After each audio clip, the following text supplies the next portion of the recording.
तुम्ही आताच म्हणालात की तुम्हाला सांगितलं तर तुम्ही सुद्धा लढवाल. मुंबईतल्या जो राजसाहेब आदेश देतील त्याप्रमाणे काम करणारे आम्ही महाराष्ट्र सैनिक आहोत. उद्या त्यांनी ग्रामपंचायतीची लढवायला सांगितली तरी आम्ही लढवू आणि लोकसभेची लढवायला सांगितली तरी आम्ही लढवू. काय घडलंय कोणाला माहिती, पण याबाबतचा जो काही निर्णय असेल तो सन्मान्य राजसाहेब योग्य वेळ घेतील आणि तो महाराष्ट्राच्या हिताचा असेल, हिंदुत्वाच्या हिताचा असेल आणि मराठी माणसाच्या हिताचा. परंतु कालपासून म्हणजे जसं शिंदे यांच्या मंत्र्यांना विचारणा केलेली असतं त्यांचंही अशाच पद्धतीचं मत आहे की राज ठाकरे हा हिंदुत्ववादी चेहरा आहे, मराठी माणसाचा चेहरा आहे आणि शिवसेनेचा सुद्धा कायम अजेंडा हाच राहिलेला आहे. हेच दोन मुद्दे राहिलेले. मुळात असं आहे की सन्मान्य राजसाहेबांकडे बाळासाहेबांच्या विचाराचा वारसा आहे. वास्तूचा वारसा असेल काही लोकांकडे, पण विचारांचा जो वारसा आहे तो सन्मान्य राजसाहेबांकडे आहे.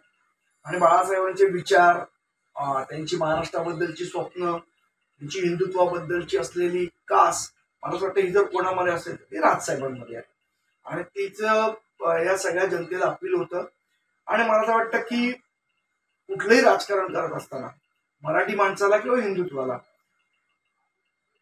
यश मिळालं पाहिजे, हा प्रत्येकाचं हे धोरण असलं पाहिजे.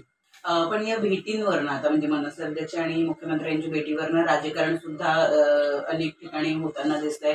नेमकं भेटीचं कारण काय होतं हे कळू शकलंय का? आणि नंबर 2 की जितेंद्र आव्हाड असं म्हणाले आहेत की मनसे अध्यक्ष आणि मुख्यमंत्री यांना एकमेकांच्या घरचा चहा खूप आवडतो म्हणून सारखे दोघे एकमेकांना भेटत असतात. जितेंद्र आव्हाडांचं सोडून द्या, त्यांना काय आवडतं ते कारण अजून कोणालाच कळलेलं नाही नेमकं त्यांना काय आवडतं. पण मला असं वाटतं की जर महाराष्ट्राच्या प्रश्नांसाठी महाराष्ट्रातले दोन मोठे नेते एकमेकांना भेटत असतील त्यात वावगं काहीच नाही. आणि राजकारणाच्या म्हणत आता लोकसभा निवडणूक आहेत, पुढे विधानसभा निवडणूक आहेत, 2024 मध्ये सगळ्याच निवडणूक आहेत, त्याबाबत काही चर्चा झाली असेल तर त्याच्यात काय वावगं आहे, चुकीचं काहीच नाही. आणि जर त्यातनं हिंदुत्वाच्या दृष्टीने मराठी माणसाच्या दृष्टीने काही चांगलं घडणार असेल तर निश्चितपणे मला वाटतं महाराष्ट्राची जनता त्याचं स्वागत करेल. अर्थात त्या संदर्भातला सर्व अंतिम निर्णय सन्मान्य राजसाहेब घेतील. संजय शिरसाट म्हणतात की फेब्रुवारीमध्ये एकनाथ शिंदे आणि राज ठाकरे एकत्र येतात. नाही, मला कल्पना नाही याची, पण मी तुम्हाला जसं सांगितलं की 2024च्या पोटात काय दडलंय ते मला असं वाटतं 2024च सांगू शकेल. 22 जानेवारीला मुंबईमध्ये आंदोलन करण्याचा इशारा जरांगे पाटील यांनी दिलाय. काल त्यांचं एक शिष्टमंडळ आलं होतं ज्यांनी मुंबईतल्या 3 ते 4 मैदानांची पाहणी केलेली आहे. आझाद मैदान, त्यातलं एक शिवाजी पार्क हे सुद्धा मैदान आहे आणि तिसरं बीकेसीचं मैदान.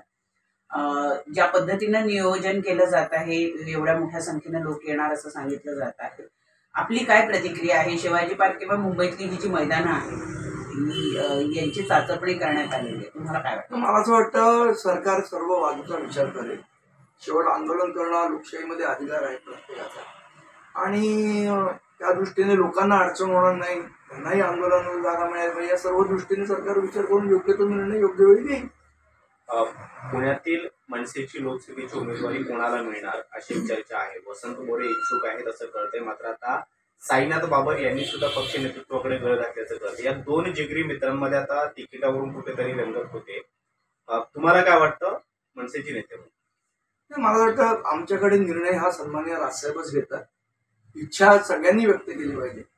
उद्या मला सांगितलं लढवायला तर मीही लढवेन, पण विषय असा आहे की याचा सर्व निर्णय हा सन्मान्य राजसाहेब घेतात आणि ते सांगतील त्याप्रमाणे आम्ही महाराष्ट्र सैनिक त्यांच्या आदेशाचं पालन करतो. तुम्ही आताच म्हणालात की तुम्हाला सांगितलं तर तुम्ही सुद्धा लढवाल. मुंबईतल्या जो राजसाहेब आदेश देतील त्याप्रमाणे काम करणारे आम्ही महाराष्ट्र सैनिक आहोत.